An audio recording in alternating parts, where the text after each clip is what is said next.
दंडवतः विंजी गोंडवाना अवस्थान लीळाचरित्र पूर्वार्ध लीळा क्रमांक 41 विंजी गोंडवाना अवस्थान म्हणजे गोंडवाना प्रदेशामध्ये स्वामींचं अवस्थान मुक्काम। एकुदिशी महादाईसे भिक्षा करू गेली होती, तव भूतानंदाची नाती लढिताईसे आणि भवंताली लेकुरे बैसली असती, तव लेकुर वांते चिंच करंटा भातू रांदिता देखिला। सर्वज्ञ श्री चक्रधर स्वामी गोंडवाना प्रदेशात मुक्कामी असताना एका दिवशी महादाईचा भिक्षा मागायसाठी गेली। ज्यावेळेस ती भिक्षा मागायला गेली तर गावामध्ये तिनं पाहिलं भूतानंदा हा जो व्यक्ती होता, तर भूतानंदाचे मुलगी ललिताईसा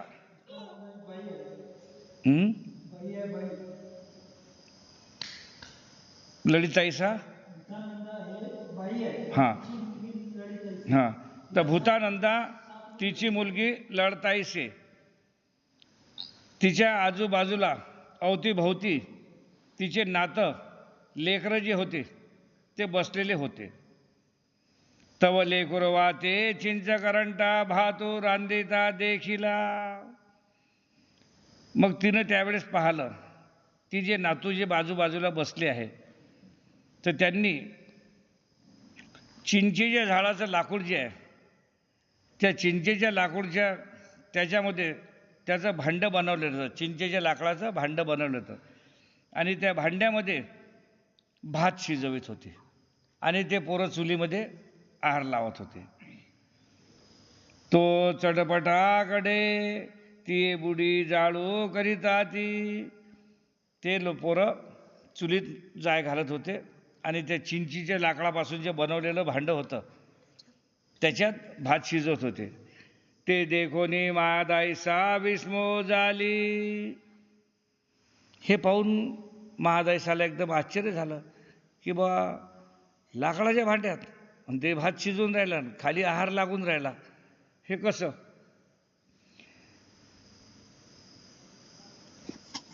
गोसावी पुढा सांगितले।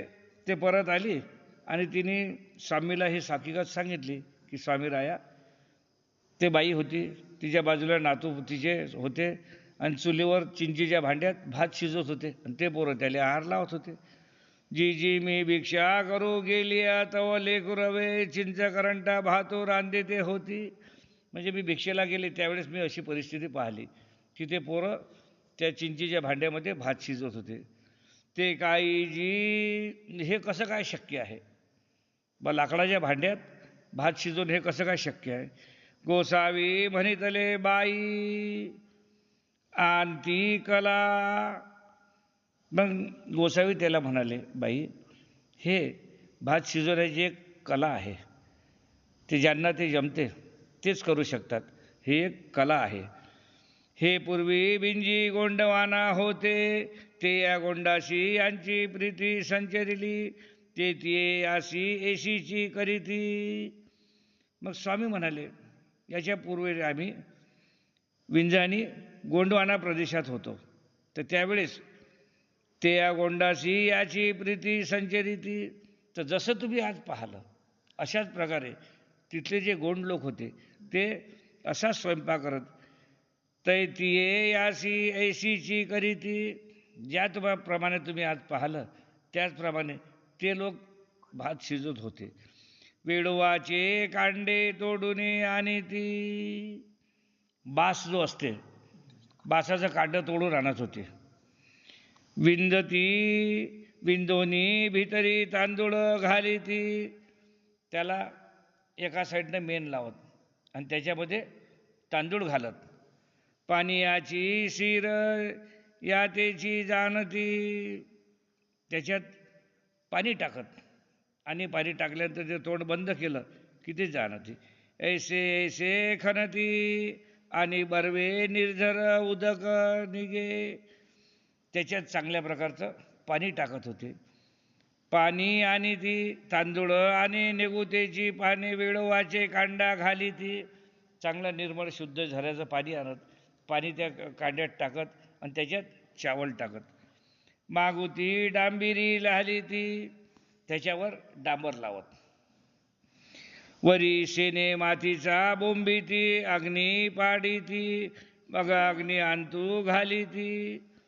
तर ते चावल गिवल त्यात टाकले, पाणी टाकलं, ती एका साईडनं त्याला डांबर लावत ते बंद करत. आणि ते झालं की शेणा मातीचं, जसं आपण भांडे काळे नाही झाले पाहिजे म्हणून भांडेला गंजाले खाली लावतो की नाही, तसं शेण माती घेत आणि ते शेण माती त्या गंजाला पूर्ण, त्या वेडूच्या याला पूर्ण चोपडून देत. वरी शेणे माती या बोंबीती, म्हणजे शेणा मातीचा पेंट करून त्या बासाला लावत होते. अग्नी पाडी ती, मग अग्नी आणतू घाली ती. अग्नी तयार केली की त्या अग्नीच्या अंदर त्याला जसे आपण रोडगे घालतो तसे घालून देत होते. मा होतो पदन तियेची जाणती, मग गाडी ती. मग त्यांना ते समजत होते आता हा चावल पकला, ते त्यांची कला त्याला. ते झाल्यानंतर ते बाहेर काढूनी चिरीती, चिरुनी मावळ्याचा पानाची पातळी करीती. तो बास बाहेर काढला की त्याला चिरत, आणि चिरल्यानंतर मावळ्याची या पानाची पातळी करीती. मावळ्याची म्हणजे मोहाचे पानं, मावळ्या म्हणजे मोहाच्या पानाची पत्तरवाडी करत होते. मातेयावरी नळाचा भातू घाली ती. मग तो जो भात होता त्या नळकांड्यात तो त्या मोहाच्या पत्तरबाहेर टाकून देत. दोने दोने करीती, एकी दोने आगादाचा मधू घाली ती. मग ते दुसरे जे आणखी त्यांचे जे मोहाचे पानं होते त्याचे द्रोण बनत होते. तर द्रोण बनवल्यावर एका द्रोणमध्ये आगादा मधू घाली ती, म्हणजे एका याच्यात सहज टाकत होते. एकी दोना पाणी घाली ती, एका द्रोणमध्ये सहज, एका याच्यात पाणी टाकत. एकी पातळीया वरी झाकी ती, आणि एक पत्तरवाळी त्याच्यावर झाकण ठेवत होते. मग गोसावी विहरणाशी बीजे करीती. मग त्यावेळेस गोसावी ज्या टाइमले फिरायसाठी येत होते, ऐसे ती गोसावी यांची वाट पाहती. याशी उशिरू लागे माया ते नेदखती, माया ते कुवारी ती यांची ये विन दिवसनीये रेगती. मग ते पूर्ण ते त्यांनी झाकून ठेवलं की स्वामींची वाट पाहत. कधी कधी स्वामींना उशीर होत असे तर ते तिथंच असे स्वामींची वाट पाहत होते. या ते झाडोझाडी गिवसिती, किंवा स्वामी अजून काहून नाही आले, झाडाझुडपा जिकडे तिकडे फिरत कुठं बसेल असतील काही कसं त्यांना पाहायसाठी. देवने देवने किल्लू किल्लू म्हणूनी, म्हणजे ते लोक देवाला देवन्ने म्हणत होते. काय देवन्ने का, देवन्ने देवन्ने किल्लू किल्लू म्हणूनी. म्हणजे स्वामी जे आहे, हां, किल्लू किल्लू म्हणजे या, किल्लू किल्लू म्हणजे या. ते मग देवन्ने देवन्ने किल्लू किल्लू म्हणूनी बोलावी ती. देवा तुम्ही या, देवा तुम्ही या, असं म्हणून स्वामींना ते बोलावत. मग गोसावी बीजे करीती, माया ते देखोनी हरी खैजती. मग स्वामी जवळ येत, स्वामी जवळ आले आणि त्यांनी ते पाहिली परिस्थिती की स्वामींना हरिक व्हायचा, किंवा चला सर्व पद्धतशीर केलं, त्यांना स्वामींना हरिक व्हायचा. दंडवते घाली ती श्रीचरणा लागती. मग स्वामी आल्यानंतर स्वामींना दंडवत घालत श्रीचरणास लागत होते. श्रीचरणावरी माता ठेवी ती, स्वामींच्या श्रीचरणावर डोकं ठेवत होते. श्रीचरणावरी लोळती मोमे देती, म्हणजे स्वामींच्या श्रीचरणावर जसं आपण लोटांगण घेतो तसं लोटांगणकानी त्या पायाचे मुखे घेत होते. मोमे देती म्हणजे मुखे घेत होते. गाती नाचती टाळ्या नाती नाना पुष्पे आणि ती नाचत वाजत गाजत चांगला शोर सराबा करत तिथे येत, जोरजोरात टाळ्या वाजत नाना प्रकारचे अलग अलग प्रकारचे जंगलातून फुलं तोडून आणत होते. गोसावी यांची पूजा करीती, आणि हे फुलं गिलं सर्व आणले की स्वामींची चांगल्या प्रकारे पूजा करत. मग यासी आरोग्य देती, हे सर्व झाले की स्वामींना भोजन देत. स्वामी तिथं जेवण करत होते. ऐसे गोसावी यांची नीच करीती, मग गोसावी तेथोनी बीजे करीती. अशा प्रकारे जोपर्यंत स्वामी तिथं होते दैनंदिन ती त्यांची ही क्रिया चालू होती. आणि अशा प्रकारे आज त्यांचा दैनंदिन कार्यक्रम झाल्यानंतर स्वामी तिथून निघून जात होते. पूर्वार्ध लीळा 41 इथं आटोपली. पूर्वार्ध लीळा क्रमांक 42 सशिक रक्षण. सशिक रक्षण म्हणजे सशाचं रक्षण करणे. सर्वज्ञांचं सर्वात पहिलं जीवोद्धरण्याचं कार्य जे आहे ते इथून सुरू झालं. सालबर्डी त्या लीळेचं नाव सशिक रक्षण. एकी गावी गोसावी यांची वस्ती झाली, वेरणा बीजे केले वृक्ष एका खाली गोसावी यांची आसन झाले होते. एका गावी गोसावी वस्ती झाली म्हणजे एका गावामध्ये वस्ती झाली आणि वेरणासाठी बीजे केले, फिरायला निघाले. वृक्ष एका खाली गोसावी यांची आसन झाले होते. एका झाडाखाली स्वामी बसले होते. आता याच्यात पुढे येईल की एकी गाव म्हणजे खाली दिलेला आहे, ते एकी गाव म्हणजे आजच्या परिस्थितीत सालबर्डी, पण पूर्वीच्या काळात पाळा गाव होतं. तर पाळा गाव नदीच्या या साईडला आहे आणि सालबर्डी नदीच्या त्या साईडला आहे. तर जिथं पाळ्याची सरहद संपते तिथून हा पर्वत सुरू होते, डोंगर चालू होते, म्हणजे ते पाळ्या गावाचे शिव. तर त्या टाईमला तिथं ते पाळ्यामध्येच मानलं जात होतं, पण आजच्या परिस्थितीत आपण त्याला सालबर्डी म्हणतो. तर त्या पोथीमध्ये वर्णन पाळ्याचंच आहे, पण आजच्या परिस्थितीत आहे ते सालबर्डी. यासी आसन झाले होते. तर त्या पर्वतावर स्वामींनी एका ठिकाणी एका झाडाखाली आसनस्थ होते. दोहो पारदिया होड पडली, जेयाची सुनी रसा टाकी तो होड जिंके दोहो पारदी ससा सोडिला. तर दोन पारदी आले, त्यांनी होड लावली, शर्यत लावली आणि तो ससा तिथून त्यांनी सोडला. तर तो सोडला त्यांनी आणि दोघांची शर्यत लागली की ज्यांचे कुत्रे किंवा जो हा ससा पकडीन त्याचा हा ससा होईल. म्हणजे हा ससा रानात फिरणारा नव्हता, त्यांनीच सोडला होता. कोण? पारदेईनं. राणी दसा दरास कुठा नाही, ओळख ओळख नाही, ऐसे समस्तरी भूमिका पाहिली ससा सोडिला. म्हणजे नाले नुरे नाही, झाडं झुडपं नाही, खड्डे खुड्डे नाही, गड्डे नाही, अशा ठिकाणी प्लेन जागा, त्या प्लेन जागेवर त्याला सोडलं. म्हणजे जेणेकरून कुत्रे मागे धावतील आणि हे मागे धावतील, अशा जागेवर त्या सशाला सोडलं.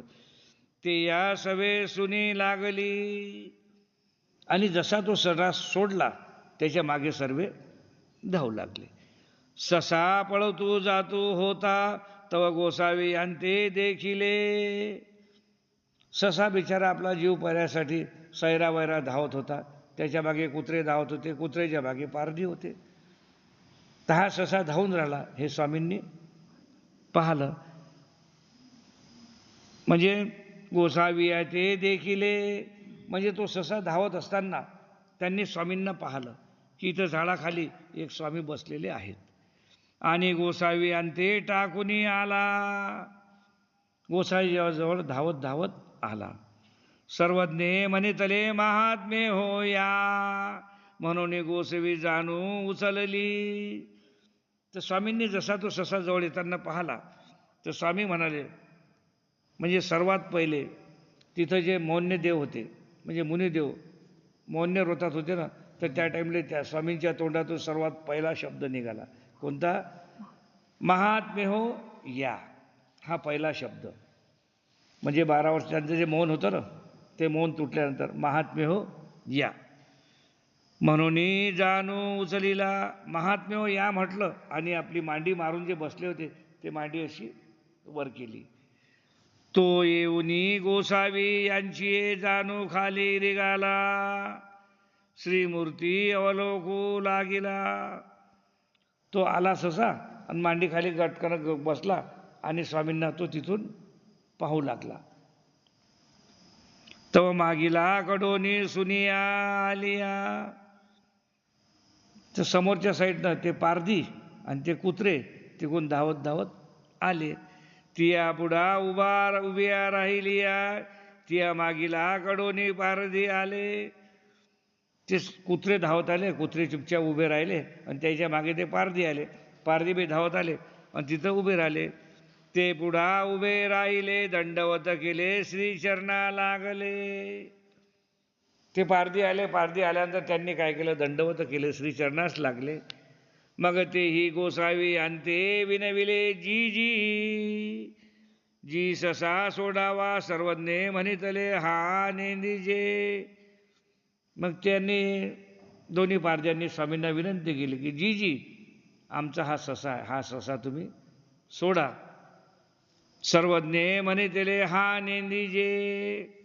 सर्वज्ञ म्हणत नाही, असं होणार नाही, या सशाला आम्ही सोडणार नाही. तेही म्हणितले हा होडेचा ससा दे आवाजी. ते दोरदी पारधी म्हणाले, स्वामी राया हा आमचा होडीचा ससा आहे, आमचा शर्यतीचा ससा आहे, हा तुम्हाला सोडावाच लागेल. सर्वज्ञ म्हणितले नेदीजे. आणि पूर्ण सर्वज्ञ म्हणत नाही, असं होणार नाही, हा ससा तुम्हाला मिळणार नाही.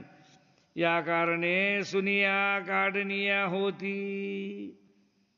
मग ते पारधी म्हणाले, तुम्ही जर हा ससा जर नाही दिला आम्हाला, आमच्या मारामाऱ्या होतील, झगडेपट्टी होईल, म्हणून तुम्ही आम्हाला हा ससा द्याच.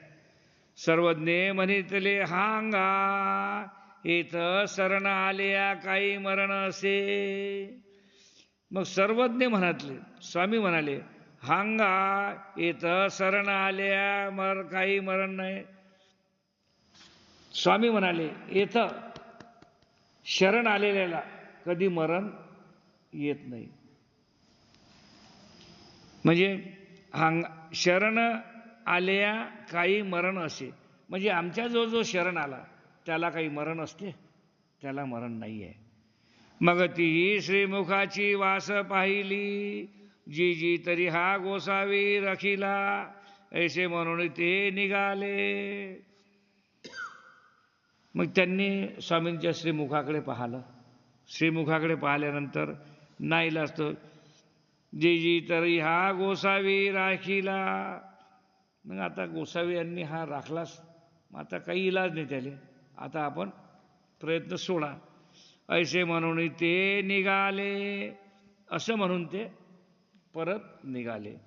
मग निघता सर्वज्ञ म्हणितले हांगा ए राणी वनी असती तृण खाती, नदी वहाळाची उदके पिती, यांते तुम्ही कांगा मारा, ये तुमचे काही करीती. मग स्वामी ते जसे पारधी जायला निघले, तर मग त्यावेळेस स्वामी स्वतः बोलले. मग निघता सर्वज्ञ म्हणितले, ते वापस जायला निघाले, त्या टाइमले स्वामी म्हणाले हांगा ए रानावनी असती. अहो हा जो ससा आहे हा रानावनात राहते. स्वामी त्या पारध्यांना म्हणाले, अहो हा जो ससा आहे हा रानावनात राहते. तृण खाती, तृण म्हणजे हराळ, हा हराळ खाते. नदी वहाडेची उदके पिती, नदी नाल्यात मध्ये डबक्यामधलं पाणी पिते. याते तुम्ही कागा मारा. मग असा जो प्राणी आहे की तो जंगलात राहते, दऱ्याखोऱ्यात राहते, नाल्या नदीतले दऱ्याखोऱ्यातलं पाणी पिते आणि हराळ खाते, मग याला तुम्ही का मारता? हे तुमचे काही करीती, हा तुम्हाला काही तकलीफ देते, तुम्हाला काही त्रास देते? काहीच नाही, मग तुम्ही याला का मारता?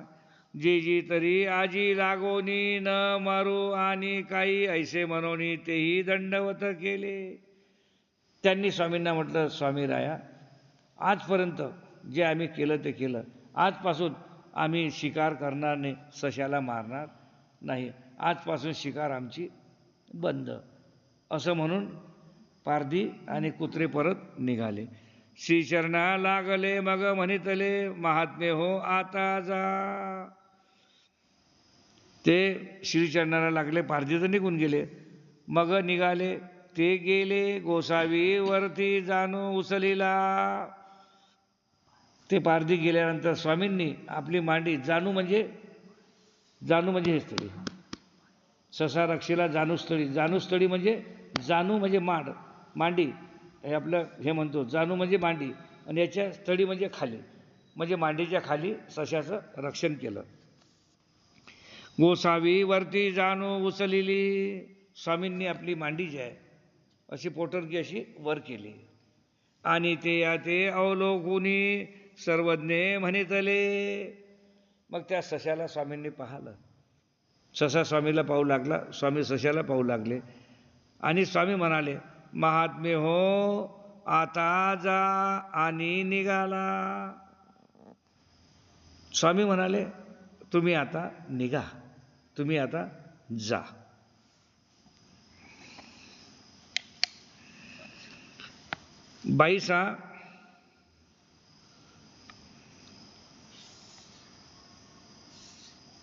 बाईसांनी स्वामींना हे विचारलं. कुठं जोडलं? पांचाळेश्वरला. ही स्टोरी कुठं सांगितली स्वामींनी? पांचाळेश्वरला.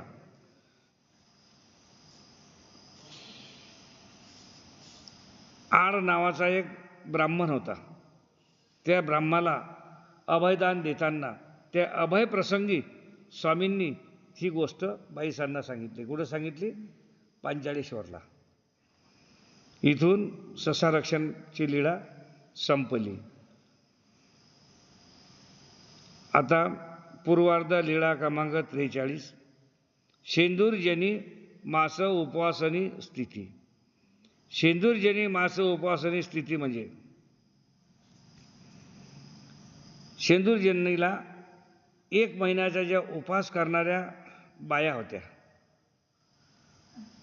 1 महिन्याच्या उपवास करणाऱ्या बाया, त्या बायांची त्यांना स्थिती होणे. म्हणजे ज्या बायांनी 1 महिन्याचा उपवास ठरवलेला होता त्या बायांना स्थिती झाली. गोसावी गोपाळाचे या देवळी बीजे केले. स्वामी तिथं गोपाळाचं मंदिर होतं, त्या गोपाळाच्या मंदिरात गेले. दार सांकापाशी उभ्या ठाऊनी दोन्ही दार संका श्रीकरे धरुणे भीतरी अवलोकिले. स्वामी गेले त्या गोपाळाच्या मंदिराजवळ. आपले दोन्ही हात दरवाजाच्या दोन्ही बाजूला असतात पल्ले, ते चौपट जे असते त्या दोन्ही चौपटला असा हात ठेवला आणि हात ठेवून आतमध्ये वाकून पाहिलं त्यांनी.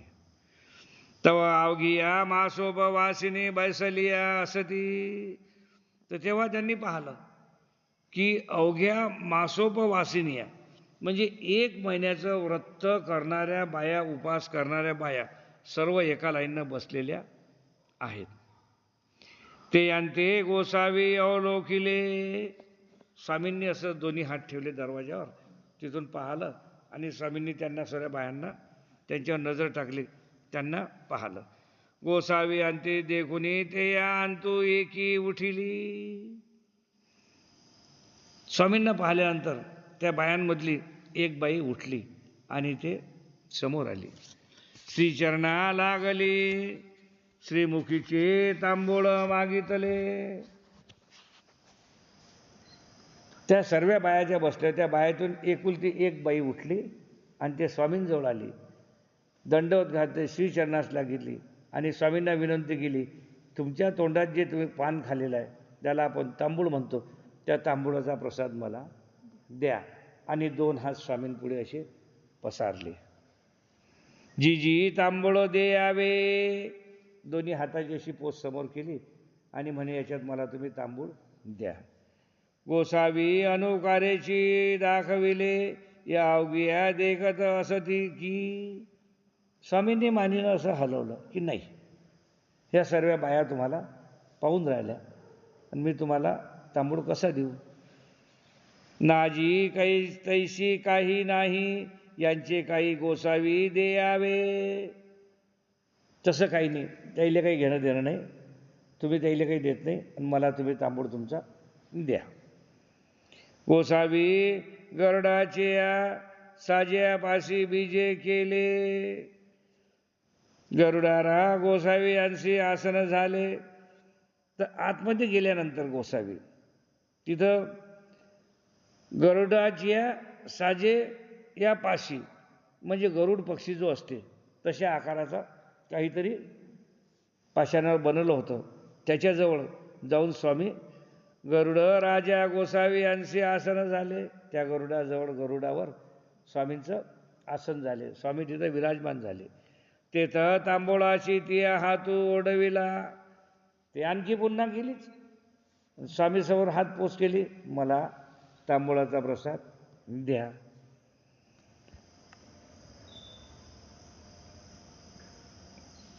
हातू ओढविला म्हणजे समोर हात केले पोच अशी की मला तुम्ही प्रसाद द्या. गोसावी तांबोळ दिदले. स्वामींनी पचकन आपल्या तोंडातला जो थुका होता पानाचा तो पूर्ण तिच्या हातामध्ये टाकला आणि ती अशी स्थिती झाली. तर जसा तिच्या हातात तांबूळ दिला तिला स्थिती झाली. मग तिले भान हरवलं. तिच्यासमोर फक्त स्वामीच दिसत होते, दुसरं काहीही तिला भान नाही. आणि आपला ठाई जाऊन बसली आणि आपल्या जागेवर जाऊन बसली. तिला स्थिती झाली, आपल्या जागेवर जाऊन बसली. मग गोसावी बीजे केले. ते आपल्या ठिकाणावर बसली. स्वामीराज तिथून निघून चालले गेले. ते आपुले कर्म विसरली, तव तिची परिचारका आली. ती तिची जे कर्म होते काम धंदा अशी नशीन ते तिचे कर्म पूर्ण विसरून गेली. तिच्यासमोर काय होतं, फक्त स्वामीच दिसत होते. तिला स्वामींची स्थिती झाली होती. तव तिची परिचारिका आली. तेव्हा तिची नौकराणी जी आहे नौकराणी तिथं आली. तिये पुढा तेही सांगितले याचा मासोपवासू भंगला. एक महात्मे आले ते याचे उशिष्ट तांबूळ घेतला. त्या बाया सांगू लागल्या तिच्या मोलकरीतले नौकराणीले की बा एक महात्मे आले होते. महात्मे आले, महात्म्यांच्या समोर हे गेली आणि महात्म्यांच्या तोंडातला तांबुळीनं घेतला. हिचा उपास जो होता महिन्याभरचा हिचा उपास भंगला. त्याच्यामुळे हिचा उपास भंगला. तांबूळ घेतला आणि तिये दिवनी भुलली एशी ठाकली. तर तो त्यांचा उचिष्ट प्रसाद तांबूळ घेतला तेव्हापासून ते दिशाभूल झाली. तिये दिवनी भुलली एशी ठाकली. त्या दिवसपासून ते पूर्ण विसरली आणि तिले फक्त एकच होतं, कोणतं, समोर स्वामी आहे, समोर स्वामी आहे, दुसरं काहीही सुचे ना. एकी म्हणितले बाया, एकी म्हणितले बाया वाता ढळला. एका म्हणती पिशे लागले. एखादी बाई म्हणे तिले वात लागला ते चैली. दुसरी म्हणे तिले पिसं लागलं. म्हणजे एखादी बाई म्हणे तिले वातानं पीठ चढलं, कोणी म्हणे पिसं लागलं, कोणी म्हणे भूत लागलं. तव एक धाकुटा भाऊ आला, तो उचलून आपल्या घराशी घेऊन गेला. अशा बाकीच्या ज्या बाया होत्या चर्चा करायला लागल्या. कोणी म्हणे वात आला, कोणी म्हणे भूत लागला, कोणी काही म्हणे कोसं काही म्हणे. आणि ते बिलकुल आपल्या दिशा बोलते, फक्त अशी टक्क पाहतच जाय. तिला फक्त नजरसमोर आपले स्वामीच दिसत. खाणं नाही, पेणं नाही, काहीच नाही, कसंच नाही. मग तिचा धाकटा भाऊ आला. धाकटा म्हणजे लहान.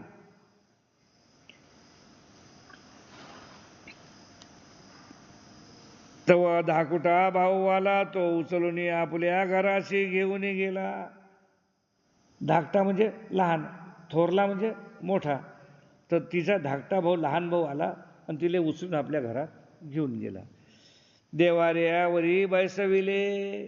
तर त्यांचं ते देवघर जे होतं, देवघराजवळ आसन बिसन टाकलं, तिला तिथं बसवलं. एशी 12 वरिखे स्थिती भोगीत बैसली होती.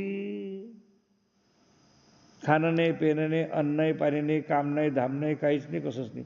असं ते त्या देवऱ्याजवळ 12 वर्ष बसेल राहिले. तर 12 वर्ष स्वामींची स्थिती तिला होती. गोसावी अंशी आपण याशी देखतीची असे. तिच्या समोर फक्त स्वामीच, माझ्या समोर स्वामी आहेत, मी स्वामीच्या समोर आहे, दुसरं तिला काहीच नाही. किती वर्ष? 12 वर्ष बसेलच, बिलकुल मामूली गोष्ट आहे. गोसावी अंशी आपण पाशी देखीती असे, म्हणजे स्वामींना फक्त आपल्या जवळच स्वामी बसलेले आहेत, फक्त असंच तिला जाणत होते. 12 वरिका स्थिती भंगली. 12 वर्ष झाल्यानंतर तिची स्थिती भंगली आणि एकसरी बोंबावून उठली. तर जशी 12 वर्षांतर तिची स्थिती भंग झाली, ती एकदम बोंबल्याला लागली, जोरानं बोंबल्याला लागली. नागवली ये ओ, नागवली ये ओ. काय म्हणाली? नागवली ये ओ, नागवली ओ. म्हणजे नागवली इथं म्हटलेलं आहे त्यांना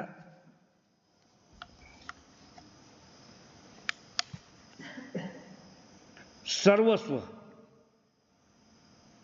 काय? नागवली म्हणजे सर्वस्व. माझं सर्वस्व स्वामी आहेत, माझं सर्वस्व स्वामी आहेत. स्वामी कुठं आहेत? स्वामी कुठं आहेत? जोरानं बोंबल्याला लागली. जसे 12 वर्षांत तिचं जे स्थिती भंगली ना, बोंबाली, बोंबावणी उठली, जोरानं चिल्लावत लागली. नागवली ये ओ, नागवली ये. म्हणजे माझं सर्वस्व फक्त स्वामी आहे, माझं सर्वस्व स्वामी आहे, मला दुसरं काहीच नाही. स्वामी कुठं आहेत? माझं सर्वस्व स्वामी आहे. अशी जोरजोरानं बोंबल्याला लागली. आणि दुःख करू लागली तव तेही म्हणितले आओ कैसी नागविलीसी. आताची गोसावी होते आताची गेले. मग लोक विचारू लागले, भाऊ विचारायला, तू असं काऊन नागविल? अरे इथं माझे स्वामी बसले होते, म्हणते आत्ता होते इथं. माझे स्वामी कुठं गेले? माझं सर्वस्व कुठं गेलं? स्वामी आता माझ्या नजरसमोर होते, आता नजर आड कसे आले? लोक मध्ये 12 वर्ष माझी इथं बसेल आहे, म्हणे पागलसारखी कोण राहिली. आणि ते म्हणे माझे स्वामी कुठं गेले? आत्ता माझ्या नजरसमोर बसेल होते, आता कुठं गेले? नागवलीशी तव तेही म्हणितले आओ कैसी नागवलीशी. मग त्यांनी विचारलं, नागवलीशी म्हणजे तुझं सर्वस्व काय आहे, कुठं आहे, काय आहे, कसं आहे? आताची गोसावी होते आताची गेले. अरे आता तर इथं सर्वज्ञ माझ्यासमोर, आता गेले कुठं? ते सर्व लोकांना म्हणायला लागली, आतापर्यंत माझ्याजवळ बसेल होते, आता कुठं गेले ते? तेही म्हणितले तरी आम्ही देखो ना. बाकी लोक म्हणायला लागले, तू म्हणतो बा, पण आम्ही तर कोणं पाहिलंच नाही आजपर्यंत. तू म्हणतो इथं स्वामी बसले होते, इथून आता गेले कुठं, काय? आम्ही कोणच पाहिलं नाही स्वामींना. तू आपल्या मतानं बडबडून राहिली. ते म्हणे नाही, इथंच स्वामी होते, आताच होते ना, आता कुठं गेले सांगा. ती या म्हणितले तुम्ही देखा ना परी मी देखे की. ते म्हणे तुम्हाला सरेल नाही दिसत होते ना, तुम्ही नाही पाहिले, पण मी सांगतो ना, मी गॅरंटी घेतो ना की इथंच स्वामी बसेल होते, माझ्या समोर स्वामी बसेल होते, मी त्यांना पाहत होती. ते तरी जरी पुरुष भेटती तरी माझे देह वाचेल एरवी देह तेजीन. ते स्वामी जर मला भेटले तरच मी जिवंत राहील, ते जर नाही भेटलं तर मी माझा जीव गेल्याशिवाय राहणार नाही. त्या लोकांना काय बोलली, ते स्वामी जर भेटले तर मी जिवंत राहीन, अन्यथा ते जर नाही भेटले तर मी देह त्यागल्याशिवाय राहणार नाही, मी मरण पत्करीन. तव दाकुटा भाऊ कनवाळू तेही पुसिले. तर तो धाकटा भाऊ जो आहे त्याची बहीण होती, त्यानं कनवाळू चापकार करून प्रयत्न करून तिला विचारलं, ते कैसे असती नागोर त्रिमूर्ती लंबकर्ण विशाळ नेत्र अजान बाहू डावीये भैरवरी कांदी. मग त्यांनी विचारलं, किंवा तू जे म्हणतं स्वामी हे कसे आहेत? यांचं वर्णन काय, आम्ही तर कोणी पाहिलं नाही, तू म्हणतं. मग ते कसे होते, ते कैसे असती नागौर श्रीमूर्ती, म्हणजे गौर वर्णाची श्रीमूर्ती, लंब कर्ण, त्यांचे हात गुडघ्यापर्यंत होते, विशाळ नेत्र, मोठे मोठे डोळे, अजान बाहू, मोठे लांब चांगले हात, लंबकर्ण म्हणजे कान त्यांचे लांब आहेत, हात चांगले लंबे टोंग्यापर्यंत आहेत, अजान बाहू, मग त्यांचे बाहू वगैरे जे आहेत, अजान बाहू म्हणजे खूप दीप्यमान पाहाय योग्य होत्या, डावी भवे वर कांदी, डावे डोळ्याची जी भुई आहे त्या डाव्या डोळ्याच्या भुईवर त्यांना काहीतरी एक जखम झालेली होती. काय म्हणते, डाव्या डोळ्यावर जखम झालेली होती. कांदी ऐसे असती, मग त्यांच्या डाव्या डोळ्याच्या भुईवर जखम झालेली आहे. अशा परिस्थितीत असे हे सर्व गुण संपन्न, बिलकुल दैप्यमान अशी सुंदर मूर्ती जी आहे, त्यांचं वय जवळपास 25 ते 27 वर्षे आहे, असं वर्णन करून तिनं सांगितलं. मग दाकुटा भाऊ निघाला. हे ऐकल्यानंतर तो लहान भाऊ जो आहे तो तिथून निघाला. ते अशी बहिणी थोर पडिये, तव गोसावी अंशी गारवा बहिरे वृक्ष एका तळी आसन असे. तो फिरत फिरत जंगला रानात गेला. फिरता फिरता फिरता फिरता एका झाडाच्या खाली स्वामी त्यांना बसलेले दिसले. तव तेने गोसावी अंते देखिले, तेव्हा त्यानं दुरून स्वामींना पाहिलं. दंडवते घातले श्री चरणा लागला, त्यानं दुरून जसं स्वामींना पाहिलं, जवळ गेला, दंडवत केले, श्री चरणास लागला. मग अवघी गोष्टी गोसावी या पुढा सांगितली.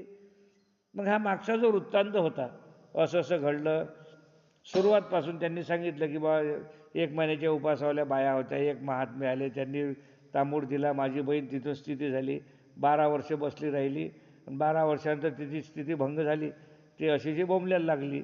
मग तिनं असं असं वर्णन सांगितलं, त्या वर्णनाचे तुम्ही आहात, हे स्वामींना पूर्ण सांगितलं. मग अवघी गोष्टी गोसावी या पुढे सांगितली. हे जे वर्णन होतं 12 वर्षातलं, हे पूर्ण स्वामींकडे त्यानं सांगितलं. मग गोसावी ते तर बीजे केले. त्याच्यानंतर स्वामी त्या गावामध्ये तिथं पोचले. घराशी येऊन आले, घराशी घेऊन आला. स्वामींना गावात आल्यानंतर आपल्या घरामध्ये घेऊन आला स्वामींना. गोसावी यांशी तिया दंडवत घातले, श्रीचरणा लागली. स्वामींना पाहताच ते उठली तडकानं, स्वामींना दंडवत केला, श्रीचरणास लागली आणि मागुती स्थिती सुबर झाली आणि पुन्हा ते स्थितीमध्ये गेली. 12 वर्ष स्थिती भंग झाल्यानंतर आणखी त्या स्थितीमध्ये ते झाली. धरिल क्रिया संबंधी केली, मग तेही पुसले, जी जी आता काही सर्वज्ञ म्हणितले. तुम्ही उठवाल तेवेळी उठिती, तुम्ही बैसवाल तेवेळी बसती. बाईसांना विचारलं, मग आता मग तिनं पुढे काय केलं, कसं केलं, घरच्या लोकांचं कसं. मग घरचे लोक म्हणजे उठ ते उठली, बस तर बसली, जसे घरचे लोक सांगत त्याप्रमाणे ते करत होती. तुम्ही जेवाल तेवेळी जेवती, ऐसा गोसावी ते अशी तुला वरू दिदला. तुम्ही ज्यावेळेस इले जेवण करा म्हणसान ते जेवण करेल, तुम्ही झोपा म्हणसान त्यावेळेस हे झोपीन, असा स्वामींनी तिला वर दिला त्या बाईला. ए तुला वरू दिदला, मग गोसावी बीजे केले. हा तिला असा वर दिल्यानंतर स्वामी तिथून निघून गेले. 12 वरिके तैशीची स्थिती, एक म्हणती अनोदेके नाही. ते 12 वर्षे जे होते, त्या 12 वर्षात तिनं अन्नप्राशन सुद्धा केलं नव्हतं. फक्त तिले स्वामीचीच भूल फक्त. इथून हे लीळा 43 नंबरची समाप्त झाली. पूर्वार्ध लीळा क्रमांक 44 भोगरामी अवस्थान. भोगरामी अवस्थान म्हणजे त्या जमायाचं भोगराम नाव होतं, जे आपले लाल विशेष आहेत भोगरामचे. आजच्या परिस्थितीत त्याला रामटेक म्हणतात. भोगराम म्हणजे रामटेक. गोसावी यांसी खडकुली अवस्थान तव भोगरामीची या बाह्या तेही गोसावी यांते देखिले. सर्वज्ञश्री चक्रधर स्वामी खडकुलीला अवस्थान असताना, नगर जिल्ह्यामध्ये खडकुली आहे, खडकुलीच्या स्थानावर तिथे विराजमान असताना तव भोगरामीची या बाह्या तेही गोसावी यांते देखिले. भोगरामच्या बाया तिथं आल्या. कुठं? खडकुलीला. आणि खडकुलीला स्वामींना पाहिल्याबरोबर त्या बायांनी स्वामींना पाहिलं आणि तेही म्हणितले हे आमचे नगीन देव मा तव बाईसे पुसिले. त्या बाया आल्या, जवळ आल्या, त्यामध्ये हे तर आमचे नगीन देव आहे, हे आमचा नगीन देव आहे. मग बाईसाले आश्चर्य पडलं की या मान न मान मैतेरा मैमान, या बाया ओळखीच्या नाही, काही नाही, कसंच नाही, आणि एकदम जवळ आले, हे आमचे नगीन देव आहे, नगीन देव आहे. हे काय आश्चर्य. बाईसाला आश्चर्य वाटले. तव बाईशी पुसिले. बाईसाला आश्चर्य वाटलं, बा कसं काय हे नाटक. मग बाईसांनी विचारलं, बाबा नाग नगीन देवे म्हणजे काही, या उपरी सर्वज्ञ म्हणितले. मग बाईसा विचारायला लागली, स्वामी राया, या बाया नगीन देव म्हणतात, त्याच्यात काय गुह्य, कसं काय आहे, हे आम्हाला तुम्ही सांगा. आमच्या दिमागाच्या बाहेरची गोष्ट, आम्हाला हे काही समजून नाही राहिलं. या उपरी सर्वज्ञ म्हणितले, बाई हे पूर्वी भोगरामी होते. मग सर्वज्ञ म्हणाले, बाई इथे यायच्या पहिले आम्ही भोगरामला होतो, म्हणजे रामटेकला होतो. यावरी ही गोष्ट सांगितली. यावरून ही गोष्ट सांगितली.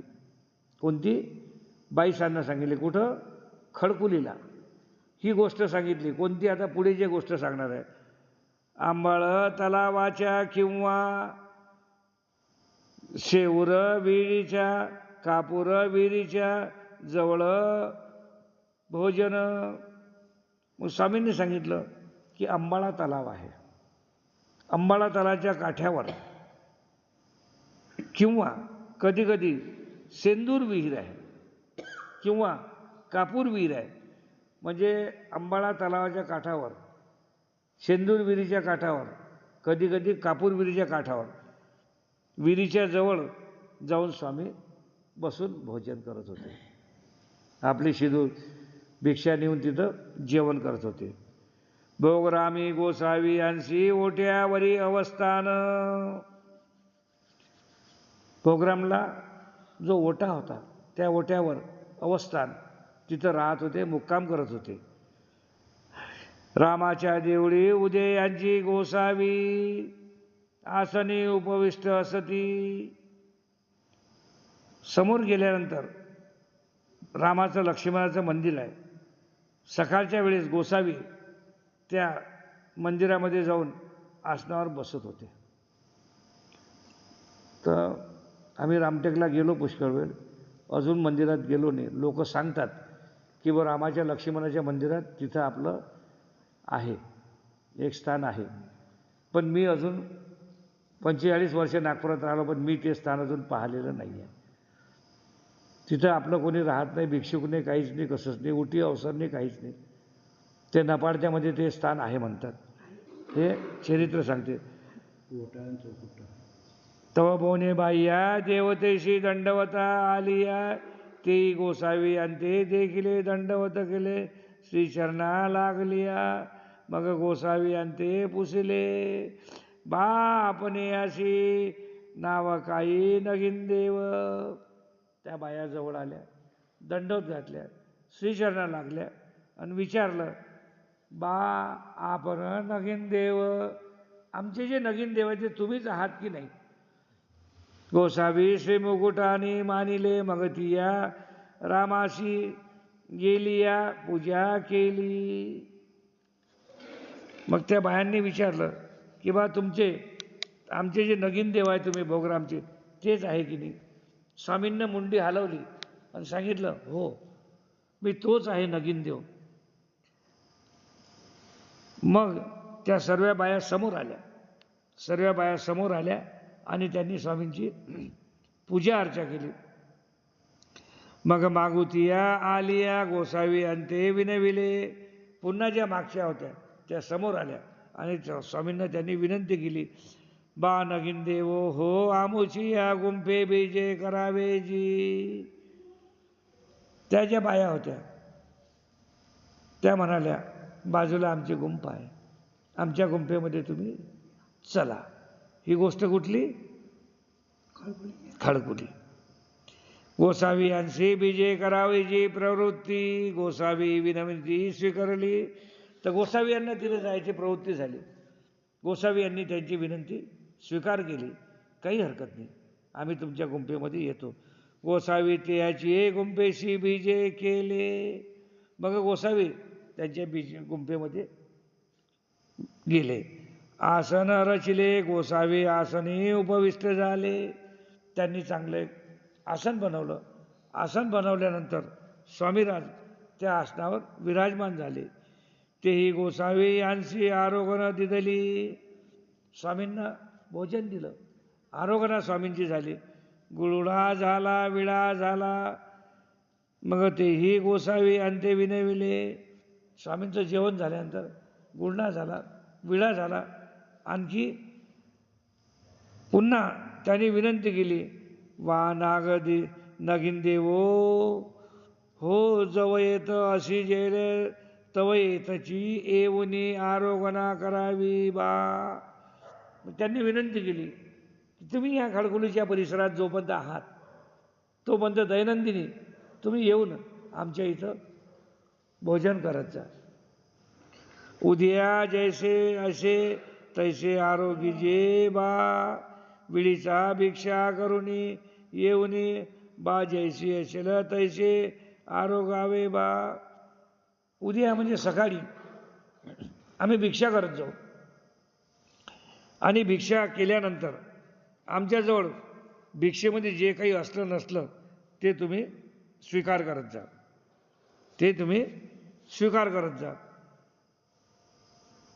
विडीचा भिक्षा करुनी येऊनी. जसं वेळोवेळी ज्या प्रसंगानुसार जशी भिक्षा आम्हाला भेटत आहे त्या भिक्षेचं तुम्ही आरोग्याला स्वीकार करत जा, भोजन स्वीकार करत जा. बा जैसे असेल तैसे आरोगावे बा. ज्या परिस्थितीत जसं आम्हाला भेटलं त्या परिस्थितीत जसं असलं तसं तुम्ही स्वीकार करत जा. गोसावी त्याची विनंती स्वीकारिली. स्वामींनी त्यांची विनंती स्वीकार केली की हो जी तुम्ही म्हणता तसं तुमच्या भिक्षेमध्ये जे काही आलं सुख रुख जे काही असलं ते मी दररोज स्वीकार करत जाईल. गुंफेशी आरोगण होय. अशा प्रकारे दैनंदिनी स्वामींना त्या बायांच्या भोगरामच्या ज्या बाया तिथं जायला होत्या त्यांच्या बायांच्या इथं स्वामींना जेवण व्हायचं. कदाचित पाणी पात्रा बीजे करीती. एखाद्या वेळेस स्वामी स्वतः भिक्षेसाठी जात होते.